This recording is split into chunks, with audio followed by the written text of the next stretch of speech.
برکت کس طریقے سے حاصل ہوگی، برکت کے کیا اسباب ہیں؟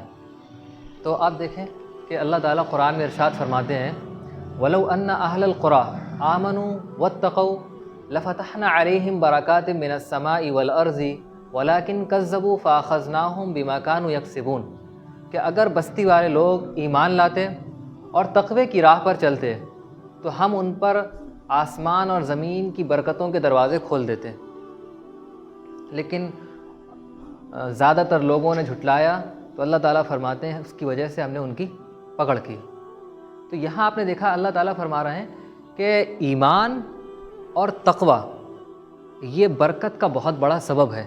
جس سماج کے اندر اور جس معاشرے کے اندر وہ ایمان ہوگا اور تقوی کی راہ پر لوگ چلیں گے تو اللہ تعالیٰ ان کو برکتوں سے نوازیں گے۔ آسمان سے برکتیں نازل ہوں گی، بارش ہوگی، زمین سے برکتیں نازل ہوں گی، پیداوار ہوگی، میٹرز نکلیں گے، اس طریقے کی چیزیں وجود میں آئیں گی۔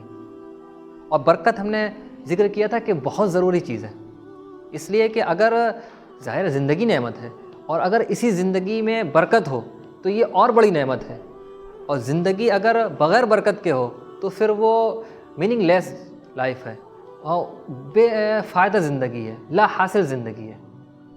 تو برکت کا ایک سبب جو ہے وہ ہے ایمان اور تقوی۔ قرآن میں اللہ تعالیٰ ارشاد فرماتے ہیں وَمَن يَتَّقِ اللَّهَ يَجْعَل لَّهُ مَخْرَجًا جو شخص اللہ تعالیٰ سے ڈرے گا، تقوی کی راہ پر چلے گا تو اللہ تعالیٰ اس کے لیے کوئی نہ کوئی راہ بنائیں گے۔ وَيَرْزُقْهُ مِنْ حَيْثُ لَا يَحْتَسِبُ اور اللہ تعالیٰ اس کو ایسی جگہ سے رزق دیں گے کہ اس کو گمان بھی نہیں ہوگا۔ قرآن میں دوسری جگہ ہے کہ شیطان تو انسان کو یہ پٹی پڑھاتا ہے کہ اگر آپ نے یہ والا راستہ اپنا لیا تو پھر تمہارے ساتھ مسائل پیدا ہوں گے۔ الشیطان یعدکم الفقر ویأمرکم بالفحشاء شیطان فقر سے ڈراتا ہے اور برے کاموں کا حکم دیتا ہے، لیکن اللہ تعالیٰ کا وعدہ یہ ہے کہ اگر میرا بندہ وہ میرے حکموں کو مانے گا، میرا بندہ میرے بتائے ہوئے طریقے پر چلے گا تو پھر اللہ تعالیٰ اس کے لیے نظام بنائیں گے۔ اور دوسری چیز ہے استغفار۔ استغفار بھی برکت حاصل کرنے کا بہت بڑا ذریعہ ہے۔ قرآن میں اللہ تعالیٰ ارشاد فرماتے ہیں نوح علیہ السلام نے اپنی قوم سے کہا تھا استغفروا ربکم انہ کان غفارا اپنے پروردگار سے مغفرت طلب کرو اس لیے کہ وہ بہت زیادہ مغفرت کرنے والا ہے۔ اگر آپ استغفار کریں گے، مغفرت طلب کریں گے تو اس کا فائدہ کیا ہوگا؟ یرسل السماء علیکم مدرارا اللہ تعالیٰ بارشیں برسائے گا، وَيُمْدِدْكُمْ بِأَمْوَالٍ وَبَنِينَ اللہ تعالیٰ مال عطا کرے گا، اولاد عطا کرے گا، اللہ تعالیٰ باغات دے گا اور نہریں جاری کرے گا۔ یعنی یہ سارے کام نہریں، یعنی جب لوگ ایگریکلچر پر ڈیپینڈ کرتے ہوں تو پھر نہریں ان کے لیے بہت میٹر کرتی ہیں۔ نہریں جاری ہوں گی، جب نہریں جاری ہوں گی تو اس کی بنیاد پر کھیتیاں سیراب ہوں گی، اس کی بنیاد پر اللہ تعالیٰ ان کو مال دے گا، اولاد دے گا۔ یہ سارے کس بنیاد پر ہے؟ استغفار کی بنیاد پر۔ اچھا، استغفار کا ہمارے یعنی میننگ بھی کلیئر ہونا چاہیے۔ استغفار کا مطلب ہمارے یہاں جو سمجھا جاتا ہے کہ آدمی نے چہرے پر دائیں بائیں دھیرے سے ہاتھ مار لیے تو استغفار ہو گئی، یا صرف زبان سے اس نے استغفر اللہ کہہ لیا تو استغفار کا حق ادا ہو گیا۔ یہ استغفار حقیقت میں نہیں ہے۔ استغفار کا مطلب یہ ہے کہ جب آپ زبان سے کہہ رہے ہیں تو آپ دل میں بھی اللہ تعالیٰ سے اپنے گناہ سے توبہ کر رہے ہوں۔ یعنی استغفار کی جو کنڈیشنز ہیں وہ یہ کہ انسان کو اپنے کیے ہوئے پر شرمندگی ہو، یعنی جو اس سے غلطی ہو گئی یا وہ غلطی کر بیٹھا اس پر جو کیا ہے اس پر شرمندگی ہونا چاہیے، آئندہ کے لیے عزم ہونا چاہیے کہ وہ کام انسان نہیں کرے گا، تب وہ حقیقت میں استغفار بنے گی۔ اور اللہ کے رسول صلی اللہ علیہ وسلم نے ارشاد فرمایا من لزم الاستغفار جو شخص لگاتار استغفار کرے، اپنے گناہوں سے توبہ کرے، اللہ تعالیٰ اس کی بنیاد پر اس کے لیے 3 کام بناتا ہے۔ کیا کیا؟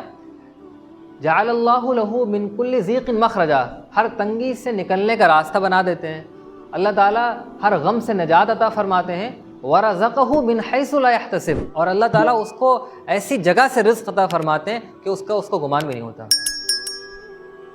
اور دوسری جگہ اللہ نے کہ رسول صلی اللہ علیہ وسلم نے فرمایا ان العبد لیحرم الرزق بالذنب یصیبہ بندہ جو ہے بہت سی مرتبہ رزق سے محروم کر دیا جاتا ہے گناہ کی وجہ سے.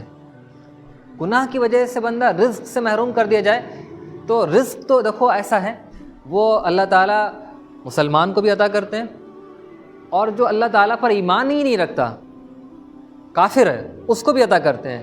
جو اللہ تعالیٰ کے ساتھ شرک کرتا ہے، مشرک ہے، اللہ تعالیٰ اس کو بھی عطا کرتے ہیں. جو اللہ تعالیٰ کے فرما بردار بندے ہیں، اللہ تعالیٰ رزق ان کو بھی عطا کرتے ہیں. جو نافرمان بندے ہیں، اللہ تعالیٰ رزق ان کو عطا کرتے ہیں. وما من دابۃ فی الارض الا علی اللہ رزقها، کہ زمین میں جو کچھ بھی جاندار ہیں سارے کے سارے کا رزق اللہ تعالیٰ نے ذمہ لے رکھا ہے. یہاں حدیث کا مطلب یہ ہے کہ بندہ رزق کی جو برکت ہے اس سے محروم کر دیا جاتا ہے گناہوں کی وجہ سے، اور رزق کی برکت بہت زیادہ میٹر کرتی ہے. حضرت عمر رضی اللہ تعالیٰ عنہ کا ایک واقعہ ہے کہ ایک بار بارش نہیں ہو رہی تھی. لوگوں نے حضرت عمر رضی اللہ تعالیٰ عنہ سے درخواست کی کہ اللہ تعالیٰ سے دعا کیا جائے، کوئی کیا کیا جائے. تو حضرت عمر رضی اللہ تعالیٰ نے لوگوں کو اپنے ساتھ لیا، اور لوگوں کو اپنے ساتھ لینے کے بعد جو ہے وہ ایک میدان کی طرف نکل گئے، وہاں استغفار کی اور اس کے بعد واپس چلے آئے. تو لوگوں نے پوچھا حضرت عمر رضی اللہ تعالیٰ سے کہ آپ نے اللہ تعالیٰ سے بارش تو طلب نہیں کی، یعنی بارش طلب کرنا چاہیے تھی، آپ کو صلاۃ الاستسقاء پڑھنا چاہیے وغیرہ وغیرہ. تو حضرت عمر رضی اللہ تعالیٰ نے بتایا کہ میں نے اللہ تعالیٰ سے اسی طریقے پر بارش طلب کی ہے جس طریقے سے قرآن میں آیا ہے. کیونکہ قرآن میں کیا آیا؟ استغفار کرو تو اللہ تعالیٰ بارش بھیجے گا.